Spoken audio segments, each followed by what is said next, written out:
to the Samira Space, the podcast where creativity meets purpose and voices are celebrated. I'm Samira, and today's episode is one I've truly been looking forward to. My guest is a powerhouse in more ways than one, a visionary fashion designer who doesn't just design clothing but designs impact. Through the Uwais Maiwada Aid Foundation, he is transforming lives by helping individuals unlock their potential through skills acquisition and social development. In a world where fashion and philanthropy often run parallel, Mr. Uwais has found a way to intersect them beautifully. So get ready for our conversation filled with inspiration, bold vision, and welcome to the Samira Space, Mr. Uwais. Thank you. So, can you just tell us a bit about yourself before we forge ahead?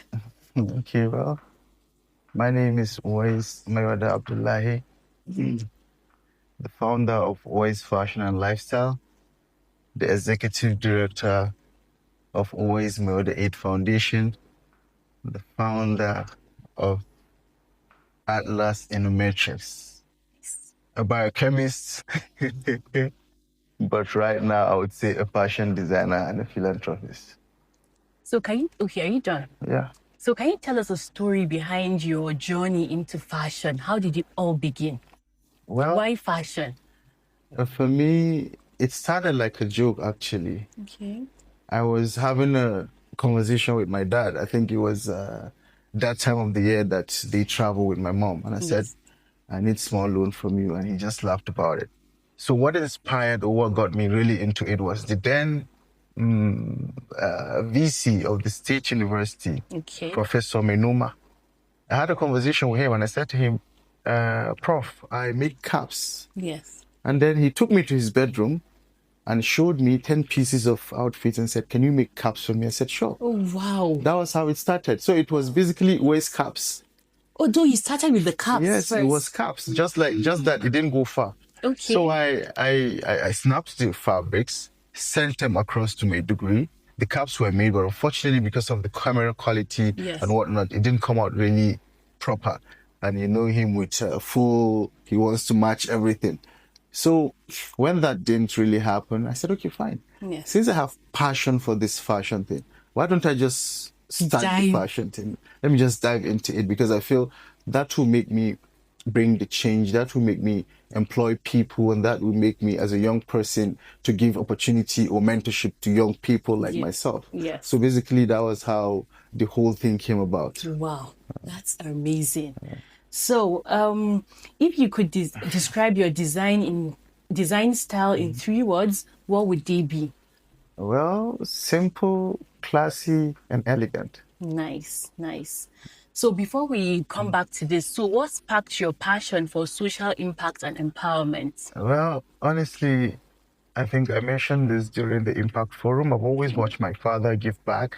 Right. And for me, giving back, I wanted it to be heard. I wanted a platform that can expand that charitable activities. So I decided, okay, how about I bring about the Uwais Me or the Aid Foundation, coupled with the fact that I have pushed times without number Yes. to see how we can impact through the Uwais fashion and lifestyle, through trainings, vocational skills and whatnot. It wasn't really forthcoming, and I felt, okay, it's better had as the Uwais Me or the Aid Foundation. Yes. And really, I can tell you now, if I'm asked to choose the fashion, the Atlas Innometrics, the project management company, and Uwais Me or the Aid Foundation, I'm certainly going to choose Uwais Me or the Aid Foundation. Wow. So how does it make you feel? Why that? Why you choosing that? It makes me feel happy. Okay. Like right now, we're working on a school project in Guagua and a couple of other projects as well. Yes. But then I got some pictures yesterday while I was on my way back from Mina. And as soon as I saw them, I was really happy. I was just smiling and, you know, I couldn't get over it. I had to tell people, I'm really happy to see this. And I can imagine how happy the principal will be and the students, how happy they will be. Because it was during our campaign. My driver is from Guagua. So I asked him, I would want to visit your place and see what your people are up to. getting there, students were going to school in the classroom without sealing the floor, What? without a properly done, and also no seats, no chairs, Them and to no, sit you down. know. So that really touched me, and I said to them, I would definitely come back here and do something. So immediately You after the did. Impact Forum 2025, I felt it should be one of our post-Impact Forum activities. Right. Yeah, Really proud of you. That's thank you. amazing. So, can you take us through your creative process and how it has evolved over the years? Let's come back to the fashion because we're going to infuse. Well, honestly, the fashion thing, as I rightly said, started as caps, Yes. and then we had a bit of accessories. But then I felt, okay, since we are going into the fashion fully, we have done a lot, you know. From I trained my tailors from Okay. scratch, all of them. So, I they didn't know how to sew identified. prior. No, they know how to sew, Okay. but it's one thing to know how to sew, and it's another to bring school into sewing. Right. They were just sewing without precision. It's just like an artist. You know the right brush to use and whatnot. So at some point, some of them came to me, sir, have you been to a fashion school? I said, no, this is just something I have passion for. So over time, we had classes with them theoretically, actually, because I don't know nothing about the practical Right. aspect. Yes. But because they need theory to guide them towards the practical thing. So what I did, I brought a factory very close to me that was accessible. I go to them, we sit, and I made sure they understood my language. I think the head tailor, who happens to be the operational manager in the factory, anytime I put a call, Abdul, please Yes. do A, B, C. He knows what that is. And in short, what I'm putting on is something that was made by someone that was trained by Abdul. Oh, wow. Wow. At some point, I stopped to wear any other brand but mine because what I do is I can pick a conventional wear, a traditional wear, merge them and pick designs to create something different that you don't even see anywhere. And for me, it's not just are unique. It's not just fashion. It's bringing dreams into reality. Yes. I remember when I had my walk-in store in Maitama, and I said to them, someday we're going to have a store bigger than this, and the store would have a tea place, would have a restaurant, because if you're not coming there for fashion, then you're coming there for tea. Right. And of course, through the tea, we can bring you into the fashion, because it's like getting one thing done in one space. Under one roof. That's such a smart one. So that's what we have been able to do. Yes. And I think there's some things that we have been working on. Wardrobe management. Okay, what's that? Can you It's actually because I figured most of the public office holders have issues with what they wear because they don't have time. And these days, butlers don't really know what their job is, you know, especially that they have not undergone training. Yes. So for me, I feel the wardrobe management is like a campaign that provides solution. Okay. You know? So I explained this to one person, actually a sitting governor. I said to him, Your Excellency, there's something I'm working on. It's like an innovation into the whole fashion idea. And he said, did you enter my head? I said, no, Your Excellency. He said, so you had that. He said, this is what I'm battling with. I said to him, Your Excellency, our designs goes beyond just the clothing. Yes. We're going to design a walk-in closet for you. Yes. And the walk-in closet had 14 spaces. 14? Yeah, aside from the general space, it had like 14 spaces secluded. What the 14 space is for, there is for clothes, shoes, caps, and accessories. You run your itinerary by us for 2 weeks. And then day 1, day 2, day 3, day 4, so day 5, everything day would 7. Be like... Yeah, so we assemble everything. So based on your itinerary, we pick an outfit that matches your itinerary. I was working one time on a magazine, but I had to stop because I did not have time. The magazine was like fashion and politics. You get? Yes, I think fashion and politics. Yes. Because the whole idea here is, as a political office holder, I think fashion for you is psychological. When you look good as a leader, then you can govern well. And you feel good. Of course. So if people do this, it's actually going to be campaign season soon. And Northern are going to the southeastern part or going to the southwestern part. You see that he dresses like them. Yes. That is to tell them, I'm with you. It's fashion, but it's a political movement. So we're trying to see how to merge that and how to bring about the wardrobe management thing. So it's like a solution for you. Wow. And like you said, they don't have time. Yes, so you bringing this solution is something that I feel a lot of them would tap into this idea. Honestly. Wow, have you always been business oriented, or this is just something? For me, it's just like I've always been a creative. Once I sit, I don't waste my minutes, and whoever I have conversations with, I try to bring something that will benefit both of us. I have the creative mind. Whatever you have Yes. to bring on the table, we can just merge them together and then turn them into proper solutions and then Right. a way to earn. So where do you get your inspiration from? I swear I don't even know. Okay. Because most times when I sit, as I rightly said, I don't just sit for nothing. I keep cracking my brain. Okay, how do Yes. I do A? How do I do B? And that's why I don't play with my book and pen. Yes. Whenever I think about something, I just draft it, either design, something we can bring on. I just put them on my book. I think even today, I was sent pictures of some of the sets that are made today in Guagua for the students. And I said to them, I called him, Donna, don't you think we can propose this to the UN?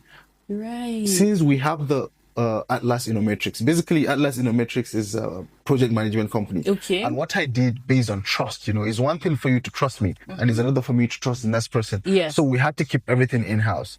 What it does is it can suggest projects for you, monitor projects, and get it done till the executive, till everything is properly checked and handed over to you. So I was like, okay, fine. Through the Atlas, we can write a proposal. Yes. And then get this done and submit it to the foundation, to provide solution for students, because I saw that it was beautifully done. And that was Yes. because it was done under our own supervision by one of us at the Atlas Innometrics. I'm just so inspired right now. I'm just so inspired. This is beautiful. So can you tell us about a collection that was particularly meaningful to you and why? Well, we had this collection then. We called the collection the Bottega design. Okay. And the inspiration was from the Bottega. If you look at the Bottega piece, I think the whatever fabric or leather they're using, it's actually interwoven. So what we did, we got our pockets interwoven with the wool and then a suede material. So it gave a very unique touch.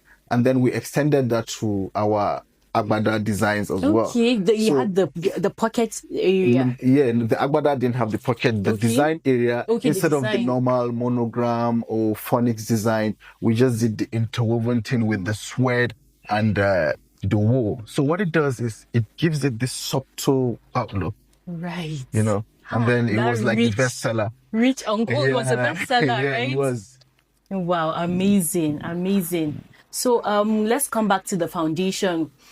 Like I said, okay, you told me what inspired you to start the foundation, your dad. You wanted to follow his legacy and all of that. So what types of skills or training does your foundation offer and who benefits from them? Well, basically, we offer, for now, tailoring, because it's what we do. Yes. And then we're trying to expand to shoemaking as well. Okay. Yeah, we're trying to expand. And then we're open to collaboration. And then carpentry as well. Okay. So we're also open to collaboration with other people to see how we can make this happen. And also, during the Impact Forum 2025, they had the theme opportunities, education, enterprise, and empowerment. Yes. Bridging gaps between education and then the skill. We have actually forgotten about skill. I think for me, when we merge vocational education and then the education, what it does is it gives people power. Right. When you graduate, you have something to fall back upon. Yes. And for me, I think the people that benefits is everybody, underserved community. Yesterday, I was traveling and then we got some kids just stop us. Excuse me, sir, there's no road. What happened? They said there was an accident somewhere. So one of them said, but I can show you another route. I said, okay. I said to Zana, see merchandise, these guys are trying to actually build a business out of this. Right. So while the young man was seated behind, I said to him, what's your name? He told me, Abubakar. Abubakar, what do you do? Are you in school? He said, yes, sir, but I'm done. I said, oh, wow. So what do you do now? He said, I'm learning carpentry. Amazing. Where? He said, in short, that's even where I'm going to. I said, amazing. So what plans have you got after you're done with the training? Yes. He said, I really want to have my own place. I said, okay, you deserve support. So I gave him my direct line and I took his number to save. So anytime he calls, I know he's the one calling. So I told him, keep doing what you're doing. We're going to support you. So for us, it's the underserved community. Yes. Because we really, really want to touch lives. So this is to say you should also take your life very, very serious, because you may come across Mr. Uwais and he's going to support you. That's such an inspiration as well. Such an inspiration.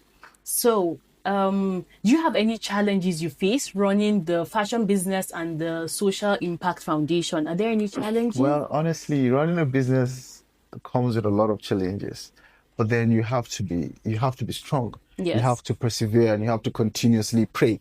For me, I put a whole lot into everything I do, and I just have to be a part of everything. I Yes. can decide to run Uwais the foundation through people, and what if they are not accountable? What if they are Right. not honest? So I have to be accountable to whoever that is willing to support the foundation. So I have to be I have to be part of it. I Yes. can decide to say, okay, Mr. A, come, you're going to coordinate A, B, C. And Mr. A packs what is rightly meant for the underserved community to Yes. take to his friends. Right. So we want it to Right. get to the underserved people. So the challenge sometimes is trying to balance, but I'm doing my best to oversee You are. all, actually. I am doing my best to oversee And all. accountability is very important It for is, you. it is. It's key, honestly. It's So can key. you tell us about the Uwais Maiwada Foundation and how did you decide, I need to do this? Well, It was such a beautiful event. What was that it process like was for you? okay. What we wanted to do was to launch the foundation, Okay. and Officially. officially, because we ran the foundation for a year. We have done some relief money scheme. Yes. I think twice, 1.0 and 2.0, Right. especially for women, actually vulnerable.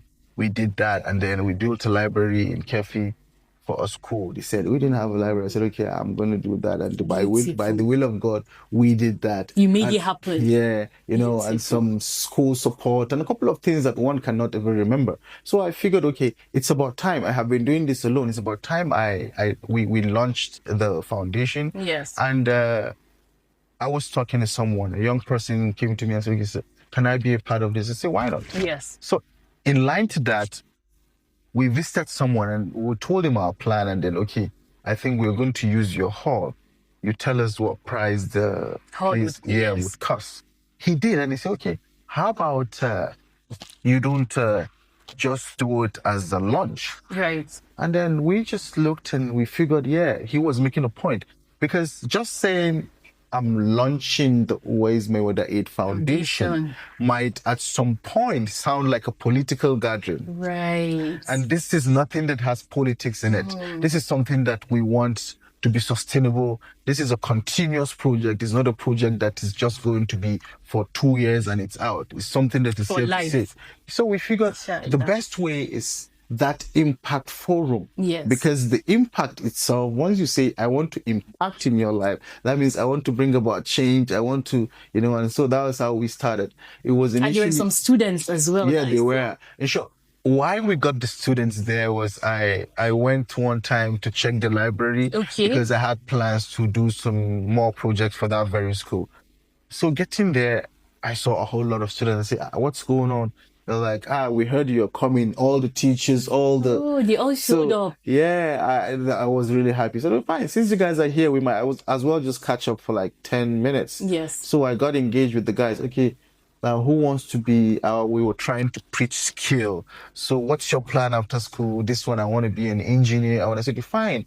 What happens when you cannot be? Because money is involved. True. So what happens when you cannot be? You need to have an option B and a very strong option B. So who wants to be a carpenter? Yes. Everybody was pushing his mouth. And they made it seem like that carpentry thing was for someone that is unserious. Right. So and I it's told them. not. I said, I mentioned carpentry because the lady that made my shelves or my fabrics, I think in the office, Aisha Hamas, is a woman. She's worthy of emulation. And a northerner.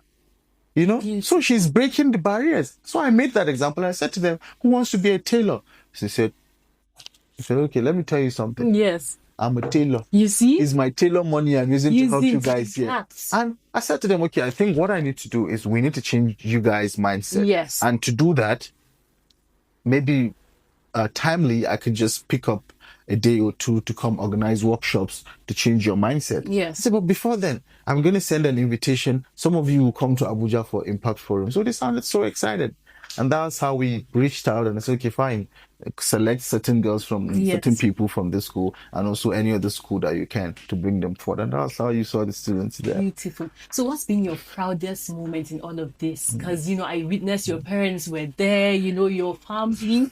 I could just tell how everyone was just so proud and Honestly, I can't even point out one, but then I was really, really happy and inspired because while I was doing this, I said to myself, I needed to pull this alone. yes. But my dad on the other side, you know how dads are always Yes. busy, but he found time to call. What's up? Are you reaching out to your people? I know some of them you told me are traveling out of the country. So Yes. how's it going? Man, I felt so good. Up until Sunday, he was coming back. I think he was at the airport when he called. How Yes. far? Are you calling your people? You know, you need to remind people. And I was just at home. When he called, I said to myself, no, man, I can't be at home. So I need to be in the office. So I got to Yes. the office. I started calling people, trying to remind A, remind B, remind C. Yes. And since after that, I can tell you for free, this man doesn't shut up about the foundation thing. It's You like can he has tell. forgotten about my fashion brand. All he speaks about Yes. is the foundation. Mm-hmm. You know, so I feel really, really happy, honored, inspired, and the family love and support is beyond measure, honestly. Absolutely. And you also launched your magazine, right? Yeah, we did. In Yes. short, the magazine actually covered for anyone who has had chance to read. We took stories of people, real stories, Okay. yeah, entrepreneurs, stories of brands that are actually driving the economy. What people don't understand is being an entrepreneur, you're also contributing your own quota to the economy because Absolutely. there's a direct and indirect employment. For us, the direct employment is the people working under us, and the Yes. indirect is the guys we buy stuff from in the market. Right. So we're indirectly, Impacting either way, like it's all impact. so it has Making a stories of difference. entrepreneurs and then women-led stories as well. Because for us, we feel there has to be that inclusivity, gender balance. We don't Yes. support the issue of feeling okay, women cannot do this. Of course, there are certain things they can do, and they deserve the 100% support. So there are women-led entrepreneurs Yes. and a lot of projects in there, stories from field, schools, teachers. And I figured the teachers are actually ignored to some point. Right. Because when you hear their cries, you really would want to bring change. And we said to them once, okay, fine. If your voice can get to this place, I think Yes. ours can. And whenever we find our voices there, then we'll ensure we pass your message. And by the will of God, we bring the change that you guys deserve. Inshallah. So for the young person watching, that hasn't had his life figured out or wants to dive into fashion or do the whole NGO impact lives, what advice do you have for them? How can they start? How can they also break that barrier? Well, I think, first of all, to step forward. Yes. And secondly, seek collaborations. Okay. I said this to people. You can actually start with nothing. Really? Yeah. How so? For me, I think if you come to me, okay, for internship, I would want mentorship. I would let you. You have to serve before you get served. Right. Not everybody, I'm not being selfish since some of us didn't serve, but then you just have to serve. Imagine someone, okay, fine. My assistant who happened to just served with us. Okay. After he was done, he tendered, okay, sir, I would want to work with you. I said, fine. We accepted it. He worked for a while, but I bet you now he has his own fashion brand. He does. Yes, because he's someone that when I speak, he listens. When I speak, he picks. So I feel as a young person, you don't have the opportunity. Then if you would come say, okay, I want to work for you. I start with, okay, I can bring the market, PR, you're involved with us. When you bring people, you say, okay, this is actually our place. You're helping the brand grow. Sure. And then when it grows, you tap from the brand and then you can start your own. Yes. That's just how it is. That's a good one. That's such a good one. So, what legacy do you hope to leave both in fashion and the lives you're impacting? What's that legacy? Well, it's just what I keep saying to my people. I say to them, whenever I pass, I want this to continue.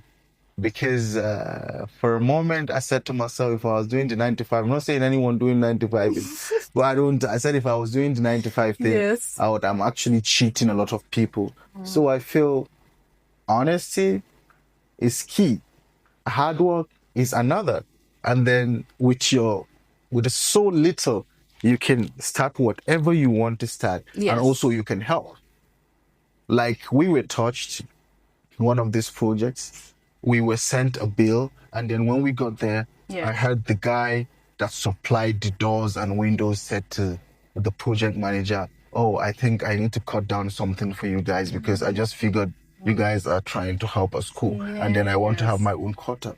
So when we put our hands together, I bet you we can achieve the change. Greater When we things. change our mindset, I think we can bring the change that we're looking for. We all believe Nigeria cannot be better, Yes. but wallahi, it can be. It starts with Yes, us. it That starts with change, us. like what you're doing, you're It starts with impacting us. lives, you've employed people. So the change definitely starts with It us. does. You're It such does. an inspiration. Do you have any Indeed. parting words or anything you want to say?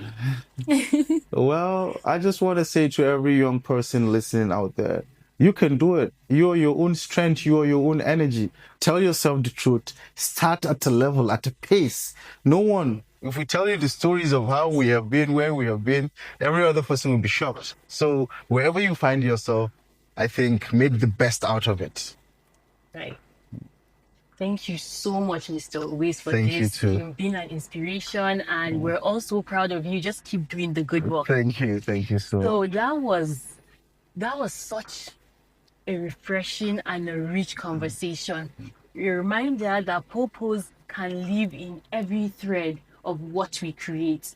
To our amazing guest, Mr. Uwais, thank you for sharing your journey, your mission, and your heart with us. Your work in fashion and community development is nothing short of inspiring. As always, thank you for tuning into the Samira space. Don't forget to subscribe, leave a comment, and share the episode with someone who needs a little spark of inspiration today. Until next time, stay curious, stay bold, and stay true.